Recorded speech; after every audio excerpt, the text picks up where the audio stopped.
Неадэкватныя паводзіны п'янага мінака ў Кобрыне. Ён прыставіў пнеўматычны пісталет да галавы падлетка, а пасля стрэліў у бок. Потым выцяў нагою іншага падлетка, спрабуючы справакаваць бойку. Неўзабаве агрэсара затрымалі, а пры ім знайшлі пнеўматычную зброю і кулі. За асабліва злоснае хуліганства нападніку пагражае да 10 гадоў пазбаўлення волі. Больш крымінальных навінаў у нашым аглядзе.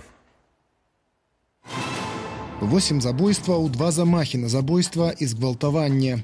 Датычнасць да гэтых крывавых злачынстваў затрыманага на мінулым тыдні 53-гадовага магілёўца даказалі следчыя. Атрымалі і ягоныя прызнанні, але ахвяраў можа быць больш. У мінулы чацвер на адмысловай прэс-канферэнцыі міліцыянты паведамілі пра затрыманне магілёўскага маньяка. Пры гэтым заклікалі ўсіх, каму ёсць што паведаміць у гэтай справе, звяртацца да іх. Уже обратились 16 женщин из разных регионов республики. По каждой информации милиционеры проводят проверки. Паводле Міністэрства ўнутраных справаў маньяк дзеяў у другой палове 90-х гадоў. Ён учыніў серыю нападаў на дзяўчат і жанчын у Магілёўскай, Віцебскай і Менскай вобласцях. Дзеяў у пад'ездах і ліфтах шматпавярховікаў, за што атрымаў ад следчых мянушку ліфцёр. Ахвярамі маньяка сталіся асобы векам ад 12 до 20 гадоў. Пра чарговую ахвяру махляроў сярод асобаў сталага веку паведамляюць міліцыянты. З жыхаркою Менску звязаліся і лжэсілавікі. Яе пераканалі ў тым, што яна мае задэклараваць свае ашчаджэнні. Пенсіянерка зняла з рахункаў больш за 90 000 долараў і праз кур'ера перадала іх махлярам. Але гэтага злачынцам падалося недастаткова. Мне опять звонят мошенники, говорят, ваша квартира выставлена на продажу. Значит, я сейчас, говорит, мораторий мол, типа наложу на 30 дней.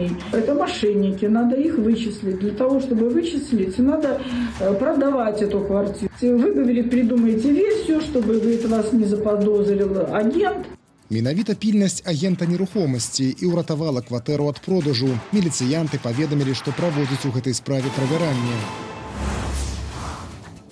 21-гадовая жыхарка Маладзечна ў хатніх умовах зрабіла татуяванне на левым прадплеччы, а праз некалькі дзён ёй стала кепска, паднялася высокая тэмпература, а вобласць татуявання пачырванела і ацякла. Брыгада хуткай дапамогі адвезла дзяўчыну ў шпіталь, аднак уратаваць пацыентку не здолелі. Праз сотні яна памерла. Паводле судова-медычнай экспертызы прычына смерці сепсіс, то бок запаленчы працэс. Трагедыя здарылася яшчэ ў канцы жніўня, але Дзяржаўны камітэт судовых экспертызаў расказаў пра яе толькі цяпер.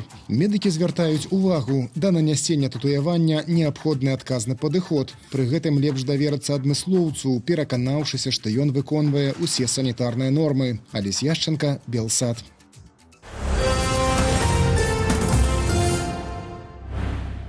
Літоўскі ўрад знізіў узровень фізічнай аховы Святланы Ціхановскай. Цяпер беларускую дэмакратычную лідарку будуць ахоўваць не на ўзроўні кіраўніка дзяржавы, як раней, а на ўзроўні асобы, якой можа пагражаць рэальная небяспека. Пра гэта паведаміў міністр замежных спраў Літвы Кястуціс Будрыс. Святлана Ціхановская вымушана апынулася за мяжою пасля выбараў 2020-го, на якіх была кандыдаткаю і на якіх паводле шматлікіх сведчанняў назіральнікаў, апытанняў і электроннага галасавання перамагла. Адразу пасля пераезду ў Літву ўлады гэтай краіны надалі Ціхановскай статус афіцыйнага госця катэгорыі С і забяспечылі ёй ахову на такім узроўні, на якім маюць замежныя дыпмісіі, кіраўнікі прадстаўніцтваў міжнародных арганізацый, чальцы замежных урадаў. Паводле крыніцаў тэлеканалу ЛРТ, ахова Ціхановскай каштавала каля 1 мільёна еўраў на год. Вядомая сваімі антысеміцкімі ды гамафобнымі выказваннямі, газета «Вечерні Могилёв» развіталася са сваімі чытачамі. Афіцыйна праз эканамічныя праблемы. Але ці магло скандальна вядомае выданне папросту надакучыць чыноўнікам гучнымі фармулёўкамі, што парушаюць усе магчымыя журналісцкія стандарты? Падрабязней у наступным матэрыяле.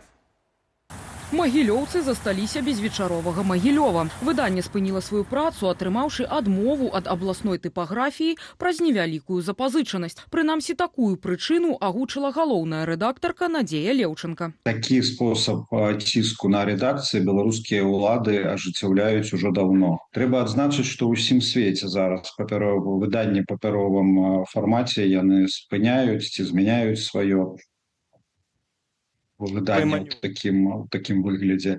Магчыма, гэта і ціск уладаў, і эканамічныя абставіны. Допіс галоўнай рэдактаркі на інтэрнэт-старонцы вечаровага Магілёва суправадзілі вершам, прысвечаным працы выдання. У ім аўтар кажа пра свабоду слова ды пра прынцыпы, якімі кіраваліся журналісты. Каждый автор не был виновен, говорил и писал как есть. Ведь лежали всегда в основе справедливость, мужество, честь. Фактычна ж вечаровы Магілёў, што пабачыў свет у 1992-м, толькі першыя гадоў 11 быў канкурэнтаздольным сімпатычным выданнем, адзначыў у каментары нашай Ніве былы чытач. Пасля ж на старонках газеты пачалі з'яўляцца антысеміцкія ды гамафобныя артыкулы. У 2019 годзе пасля скаргаў ЛГБТ-актывіста Валянціна Цішко Міністэрства інфармацыі знайшло ў двух матэрыялах выдання прыкметы экстрэмізму. У абодвух нейкі Александр С. ухваляў збіццё геяў у Менску і Слаўгарадзе. Хаця ў выніку суд экстрэмізму не пабачыў і адмовіўся прыцягваць вечаровы Магілёў да адказнасці.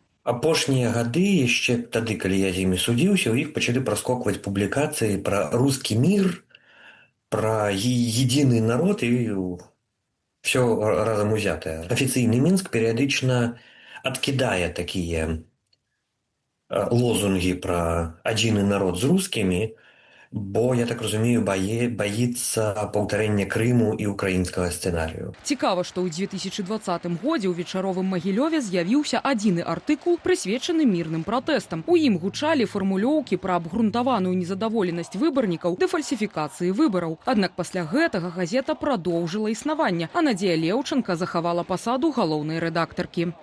Ірына Юрыева, Белсат.